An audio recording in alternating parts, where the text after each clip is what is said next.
Hello friends, this is your one and only bodybuilding doctor, Dr. Nikhil Tari.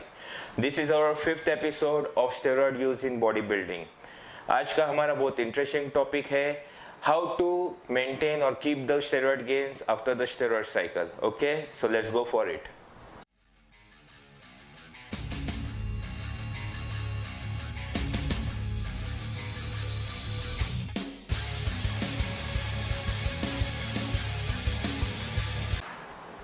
Welcome back. How to keep or maintain steroid gains after the cycle part 1. Steroid cycles के बाद आपका जो muscle mass जो gain हुआ है cycle के दौरान उसको मेंटेन कैसा करें, इस बारे में आज हम डिस्कशन करने वाले हैं. सबसे पहला पॉइंट, नॉट फॉर प्रोफेशनल्स. ये जो पार्ट 1 सीरीज है ये वीडियो का, ये प्रोफेशनल्स लोगों के लिए नहीं है. Professional body builder, professional athletes, जो भी ये प्रोफेशन से रिलेटेड है उनके लिए नहीं है. HGH और peptides are not considered in this video. HGH और पेप्टाइड्स को कंसिडर नहीं किया गया है. It's not regarding only, it's regarding only the muscle mass. ये सिर्फ मसल मास को लेके ही हम डिस्कस कर रहे हैं. फैमिली पर्सन, जो फैमिली पर्सन है जो स्टेरॉयड साइकिल लेने की सोच रहा है या ले चुका है, उनके लिए है ये video. Just to look good, जो सिर्फ अच्छा दिखने के लिए स्टेरॉयड्स लेने की सोच रहे हैं या स्टेरॉयड्स ले चुके हैं, उनके लिए है ये वीडियो. ओके, सो क्या आप स्टेरॉयड्स गेन्स मेंटेन कर सकते हैं साइकिल के बाद? मेरा जवाब नो, यू कांट. नहीं, स्टेरॉयड से किए हुए मसल गेन आप साइकिल के बाद मेंटेन नहीं कर सकते. ये क्यों नहीं कर सकते हैं, इसके पीछे का साइंस अभी हम देखेंगे. Up to your genetics limitation. आपका बॉडी को जो भगवान ने एक जेनेटिक स्ट्रक्चर दिया है या जेनेटिक जो आपको दिया है उसके हिसाब से ही आप मसल मास गेन कर सकते हैं. हर एक आदमी अलग है, हर एक आदमी का मसल मास पैक करने का कैपेसिटी अलग है. उसके ऊपर आप मसल मास पैक नहीं कर सकते. होम्योस्टेसिस. होम्योस्टेसिस एक फिजियोलॉजिकल प्रोसेस है बॉडी का, जिसमें बॉडी नेचुरल लेवल्स या जेनेटिक लिमिटेशंस को मेंटेन करने की कोशिश करता है. फॉर एग्जाम्पल वाटर, अगर आज मैं 10 लीटर पानी पीता हूँ तो मेरा बॉडी 10 लीटर पानी होल्ड करके नहीं रखेगा. उसको जितना चाहिए उतना लेगा और बाकी का यूरिनेशन थ्रू बाहर निकल जाएगा. फॉर एग्जाम्पल टेम्परेचर, अगर ठंडी का मौसम है तो मेरा बॉडी कांपेगा. कांपने से क्या होगा कि मेरे बॉडी में हीट जनरेट होगा और बॉडी वार्म रहेगी अंदर से. सेम वे गर्मी में मेरा बॉडी पसीना छोड़ेगा जिससे मेरी बॉडी ठंडी रहेगी.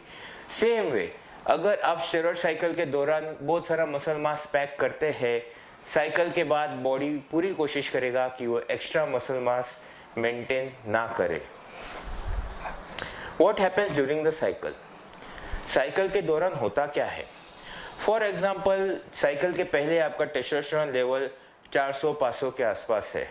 जब आप सिंथेटिक टेस्टोस्टेरोन या कोई भी स्टेरॉइड्स आपके बॉडी के अंदर डालते हैं, तुरंत आपका टेस्टोस्टेरोन लेवल 300-400% अप हो जाता है, जिसके वजह से प्रोटीन सिंथेसिस काफ़ी अच्छा हो जाता है मसल मास में और मसल बड़े होने लगते हैं. आपका स्ट्रेंथ बढ़ता है और आप मोर मस्कुलर बन जाते हो. Then what happens after the cycle. आपका साइकिल खत्म हो गया, सिंथेटिक टेस्टोस्टेरोन आपके बॉडी के बाहर जा रहा है, एस्ट्रोजन में कन्वर्ट हो रहा है, तो जो टेस्टोस्टेरोन लेवल्स आपके ब्लड में है वो ड्रॉप हो जाता है, क्रैश आ जाता है उसमें, जिसकी वजह से क्या होता है, you start losing the gains. आपके मसल मास वापस से छोटे होने लगते हैं, जो भी एक्स्ट्रा मसल आपने गेन किया है वो लॉस होने लगता है. फिर कोई लोग कहेंगे कि सर पीसीटी का क्या? पीसीटी हम लोग करते हैं. पीसीटी का मतलब है post cycle therapy. Post cycle therapy यानी हमारे जो नेचुरल हार्मोन्स है उनका जो नॉर्मल लेवल है, यानी बिफोर साइकिल जो 400-500 का लेवल है उसको वापस लाने की हम कोशिश कर रहे हैं. मीन्स ये आपका नॉर्मल लेवल्स है, ये आपका ड्यूरिंग साइकिल का लेवल्स है.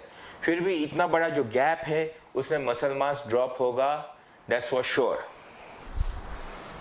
इफ नॉट डन पीसीटी अगर हम नहीं करेंगे तो क्या होगा? ये आपके नॉर्मल लेवल्स है, ये ड्यूरिंग साइकिल के लेवल्स है. जैसे जैसे आपके टेस्टोस्टेरोन लेवल ड्रॉप होते जाएंगे, धीरे धीरे धीरे धीरे वो नॉर्मल से भी कम हो जाएंगे। फिर उसको वापस ऊपर नॉर्मल पे आने के लिए 6 महीना, साल भर या उससे भी ज़्यादा समय लग सकता है। इस दौरान काफ़ी सारा मसल लॉस हो जाएगा, बॉडी कैटाबॉलिज्म में जाएगी, जो आदमी जो स्टेरॉइड्स लिया है वो स्ट्रेस में जाएगा, डिप्रेशन में जाएगा। सो पीसीटी करना इज़ वेरी मच कंपल्सरी।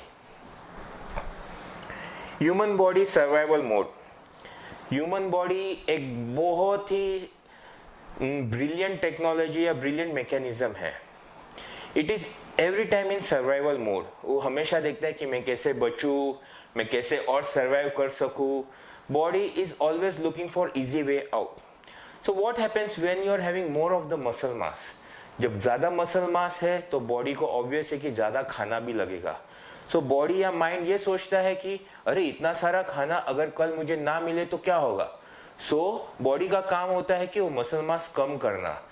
सो अगर ये मसल मास हमको मेंटेन करना है तो क्या करना पड़ेगा। हाउ टू मेंटेन और इम्प्रूव द मसल मास। या आपका जो जेनेटिक्स लिमिट है उसको मेंटेन करना है या उससे भी इम्प्रूव होना है तो हमें कैसा करना पड़ेगा। सबसे पहला प्रोग्रेसिव ओवरलोड ट्रेनिंग प्रिंसिपल अपने को फॉलो करना है। इसके बारे में हम आगे वीडियो बनाएंगे प्रोग्रेसिव ओवरलोड के बारे में। न्यूट्रिशन अच्छा रखना पड़ेगा, स्लीप अच्छा रखना पड़ेगा। सो अगर आप अच्छे से एक्सरसाइज करते हैं, डाइट करते हैं और अच्छे से नींद लेते हैं तो आपका जो जेनेटिक लिमिटेशन है वो आप मेंटेन कर सकते हैं और इनफैक्ट उसको धीरे धीरे हम प्रोग्रेस भी कर सकते हैं। Maintenance is a lifelong process. See maintenance, मैं हमेशा बोलता हूँ ब्यूटी एंड बॉडी बिल्डिंग या फिटनेस, ये चीज़ें आपको लाइफ लॉन्ग मेंटेन करने हैं till the last day of your life. जब तक आप मेंटेन करेंगे तब तक आपकी ब्यूटी रहेगी, जब तक आप मेंटेन करेंगे तब तक आपकी फिटनेस रहेगी। So you have to maintain. So exercise, diet, nutrition और स्लीप ये तो हमेशा रहेगा आपकी लाइफ में। सो मैंने इधर एक ग्राफ बनाया है। एक नेचुरल वे से जाने वाला बंदा और एक स्टेरॉइड लेने वाले बंदे में क्या फ़र्क होता है। सबसे पहला नेचुरल, ये है मसल मास, ये है एज। जब नेचुरल वाला बंदा धीरे धीरे एक्सरसाइज शुरू करता है तो धीरे धीरे मसल मास ग्रो होने लगता है। एज एज गोज मसल बढ़ने लगते आफ्टर सर्टन एज एक प्लेटू आ जाता है और बुढ़ापे में धीरे धीरे मसल मास कम होने लगता है। वही बंदा जब स्टेरॉइड्स लेने के बारे में सोचता है तब क्या होता है, वो एक्सरसाइज शुरू करता है, करते करते मसल मास ग्रो होता है, बट कुछ टाइम के बाद इतना रिजल्ट नहीं आ रहा है या रिजल्ट बहुत स्लो है तो स्टेरॉइड्स लेने के बारे में सोचता है। तो पहला स्टेरॉइड साइकिल लेता है तो उसको एक स्पाइक मिलता है मसल मास में। मसल मास ग्रो हुआ, फिर साइकिल खत्म होने के बाद धीरे धीरे मसल मास ड्रॉप होता है, यहाँ पे इसका पीसीटी खत्म हो जाता है। So with in a month और 3 मंथ धीरे धीरे वो वापस मसल मास ड्रॉप हो जाता है तो डिप्रेशन में चला जाता है। फिर वो क्या करता है, कुछ टाइम के बाद वापस दूसरा साइकिल लेता है। दूसरा साइकिल लेते ही जैसा उसका पीसीटी खत्म हो जाता है तो तीसरा साइकिल लेता है, फिर वापस पीसीटी लेता है, फिर वापस चौथा साइकिल लेता है। एवरी साइकिल उसका डोजिंग बढ़ते जाता है, उसके हिसाब से उसका मसल मास भी बढ़ते जाएगा। बट चौथे साइकिल के बाद में भी वो सोचता है कि अभी मैं आगे स्टेरॉइड्स नहीं लूंगा तो क्या होगा। जैसे चौथे साइकिल का पीसीटी खत्म हो जाता है उसका मसल मास वापस से नीचे नीचे उतरने लगता है और वापस आके मिलता है उसके जेनेटिक लिमिट्स के, यानी at the end of the day आदमी उधर ही आके रुक जाता है।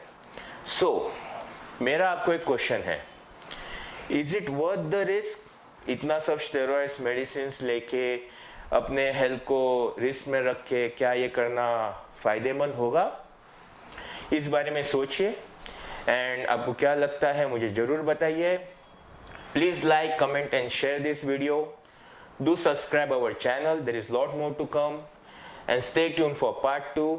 बस कल परसों तक part 2 आ जाएगा and I'm extremely sorry। रोज अराउंड हंड्रेड्स ऑफ कॉल्स मुझे रोज आते हैं, क्लाइंट्स के, सब्सक्राइबर्स के, मेरे फैंस के, सबके पास सवाल है, सबको मुझे कुछ पूछना है, but I am very busy, मैं सबको आंसर नहीं कर पाता हूँ। सो जिसको भी मुझसे बात करनी है या कुछ डिस्कस करना है प्लीज़ आप अपॉइंटमेंट लीजिएगा। अपॉइंटमेंट के लिए कॉल ऑन 9833343027 9833343027। आप अपॉइंटमेंट लीजिएगा और अपॉइंटमेंट के हिसाब से हम लोग बात करेंगे Okay, so that's it for the part 1. Stay tuned for part 2. Till then, bye.